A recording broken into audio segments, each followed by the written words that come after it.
Hi, my name is Paul Montagna, and I'm going to speak to you today about what Benthos have taught us about the Deepwater Horizon oil spill. First, I need to acknowledge my sponsors and all the people who helped me fund my work, NOAA, and of course, the Gulf of Mexico Research Initiative. You know, the Earth is a big blue planet, and because 71% of the ocean surface it also means that 71% of the Earth also has benthic habitat. And benthic habitats are complex with many components. Of course, we have the rain of detritus, which is the fuel for all of benthos. We have the things that live on the mud, the epifauna, the organisms that live in the mud, the infauna. And finally, fish, who feed upon the surface, as well as the organisms that live in the sediments. Now, for the infauna, we classify them in two ways. We have the macrofauna, which are the larger organisms. And if we take a microscope down into the sediment, we have the myofauna, which are about 10 times smaller than the macrofauna.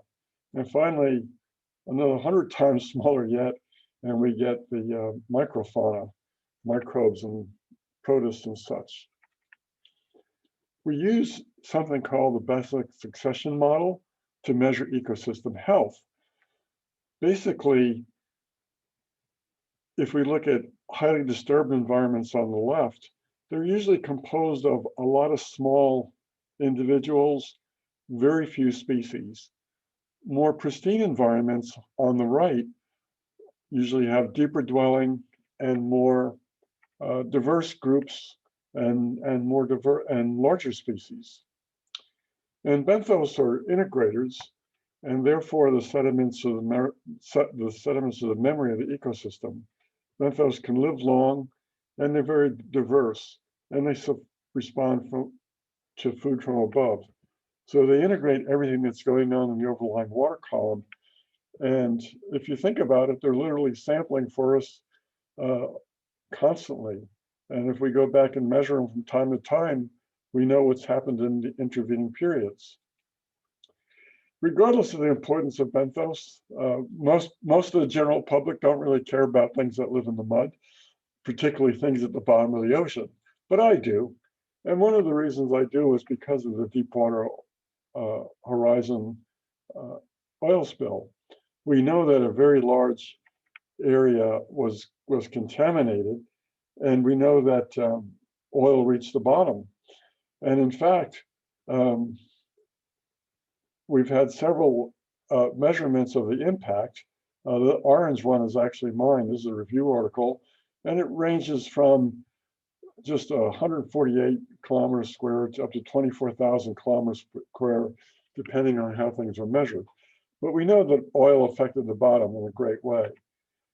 What we did in our program was some deep sea sediment sampling. We were using a multi-core. The multi-core allows us to take 12 cores at once, and that allows us to look at multiple variables at one time. In particular, we're able to slice the cores and look at the vertical distribution of both contaminants and organisms within the sediments. Our initial sampling was actually quite a few stations, 179, and we looked at both contaminants and toxicity. And what we're measuring here is essentially where there was both high PAHs in the sediment and indications of sediment contamination. And the way we did that is we measured the bioluminescence reduction when exposed to sediments. And so if the sediment number is low, that means high toxicity. And of course, we have a lot of zero PAH sediments, and we have a nice line here that represents toxicity with increasing PAH. But if we put this on a log-log scale, we can see there's also a big part of the area below about 100 micrograms per kilogram where we found evidence of toxicity, but without low pH.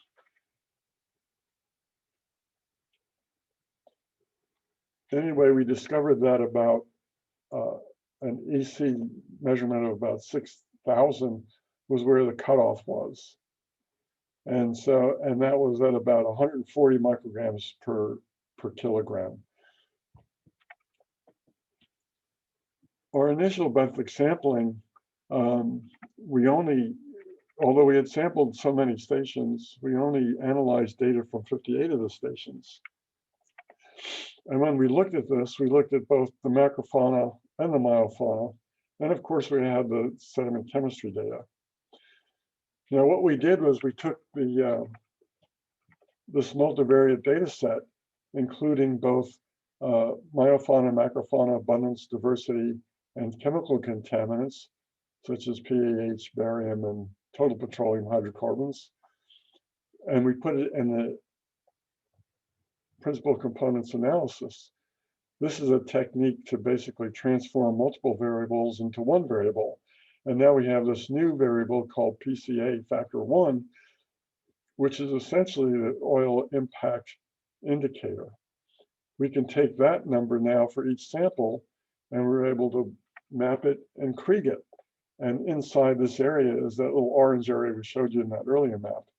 And notice if we blow it up, that this area was now, this red area is an area where we saw up to 50% reductions in just about all diversity metrics and very, very high oil contamination.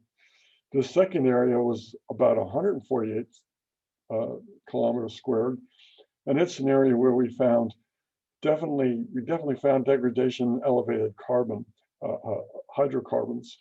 But the yellow area was even larger, and it represented an area where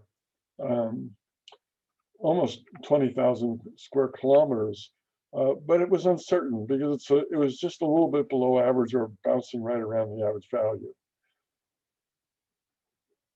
And these effects extended, the very large effects extended about 4 or 5 kilometers in direction and up to 20 kilometers.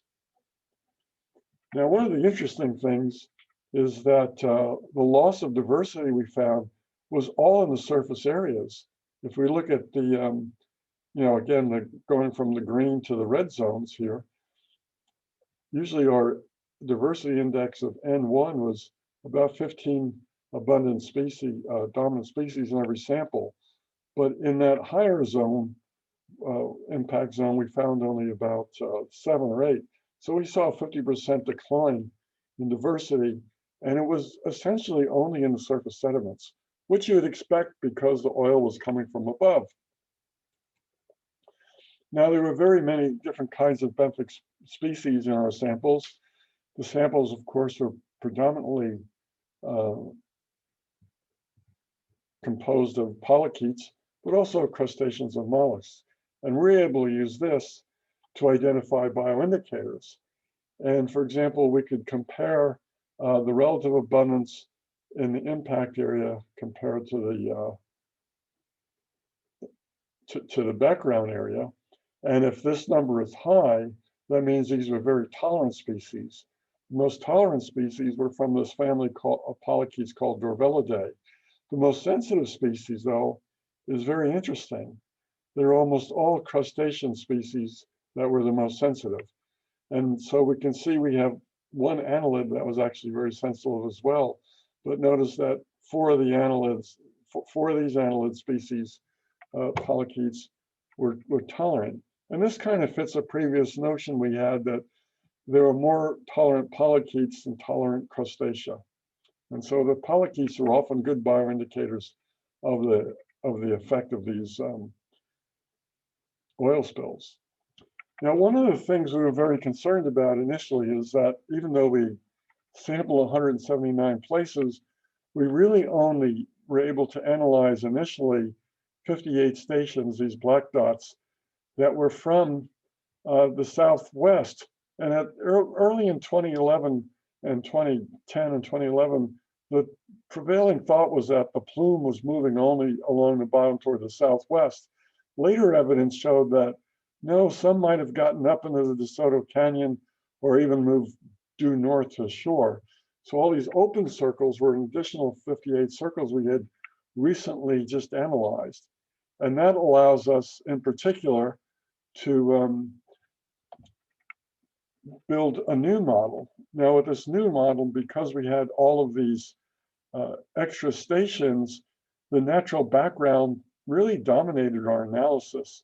And this meant that the second principal component was now the oil impact, with high PAH and total petroleum hydrocarbons inversely related with diversity.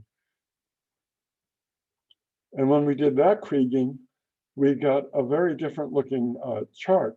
One is all of a sudden the areas of concern became more clear. Let's blow up this red area and look at and zoom into that. And now you can see that the red area is almost double in size, and so is the orange area, and also the yellow area is very more well defined. In fact, this 23,000 square kilometer area is almost exactly what many of the chemists said now were part of the area that was impacted by Deepwater Horizon. What's nice now is we can now say, and yes, we know that there was also a degradation in the Benthos in that same large area. But again, look how much larger this is from our original estimates. Everything's just about double in size. So one of the bottom lines is, if you take more samples in more different areas, you'll find more effects. The other thing we did was to resample just 34 stations over time, once in 2011 and once in 2014. We took more of an ANOVA approach here, where we divided stations into severe and moderate impact and uncertain, in other words, the yellow zone and the green zones together. And if we looked at just chemistry over time, we can see PAH started coming down a bit, total TPH started coming down a bit, but this interaction wasn't significant. But look at the effect on diversity. This is species richness for macrofauna and myofauna. And over those three sampling periods, we have perfectly parallel response. That indicates there is absolutely no recovery at all the way up to 2014, 5 years later. So how long will it take to recover? We had an interesting idea to look at the effect of IXTOC, what happened in '79. Could we still see effects there? And what we did is we looked, and we did find this layer. For example, on the left is Deepwater Horizon sediments from 2012, where we can see how the oil is starting to get buried a little bit under fresh mud. And we're able to find indications of the IXTOC spill about 4 centimeters to 5 centimeters below the surface. And because the biologically active zone is 8 to 10 centimeters, this means that the IXTOC area will take about a total of 57 years to recover, but the Deepwater Horizon, and another 57 years, which would be a total of 90 to recover. But sedimentation rates in the Northern Gulf are about twice as fast. So we think it will take about 50 years for the Deepwater Horizon area to recover. So we've been able to show that benthic metrics, particularly diversity, are very key indicators of ecological health. This is because in a perturbation, sensitive species will disappear and tolerant species will hang around. So the relative contribution of them changes. And we can define the deep sea footprint pretty easily. Recovery will be slow.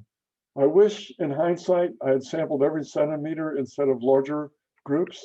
And I wish we had been able to sample a lot more stations. And finally, we need to be ready to the next one. I think we have to have a much better understanding of particle flux in the deep sea. We need to understand temporal variability on seasonal and interannual scales, because this could be confounded with temporal dynamics of the oil spill, meaning recovery. Now, I really think we need to push for exploration of the sea. Diversity is an indicator, but we only know 60 to 80% of the names of the samples. So we really need a big taxonomy study in the deep Gulf of Mexico. And that's the end of my presentation. Thanks for listening.